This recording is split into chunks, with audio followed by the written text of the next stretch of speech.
সিলেটের একটা শিল্পী গান গাইতো, মারা গেছে, পাগল হাসান। সে একটা গান গাইছে, এটা আমি কয়েকবার শুনছি, আমার ভালো লাগছে। আন্দারপুরের মানুষ আমি, আন্দারপুরের মানুষ আমি, আন্ধার ঘরের বাসিন্দা। ও আল্লাহ, ও আল্লাহ, আমি এক পাপিষ্ট বান্দা।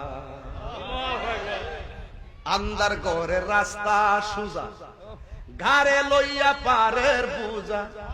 আন্দার ঘরের রাস্তা সুজা, ঘাড়ে লইয়া পারের বুঝা। আল্লাহ রাসূল মুর্শিদ বুঝা, আল্লাহ রাসূল মুর্শিদ বুঝা, পাগল মনের দান্দা গো। আমি কি মনে করি এটা অর্থটা কত, কি মনে করেন? না জানতে তো নিরীহ যথেষ্ট, কথা কোন ঠিক কিনা?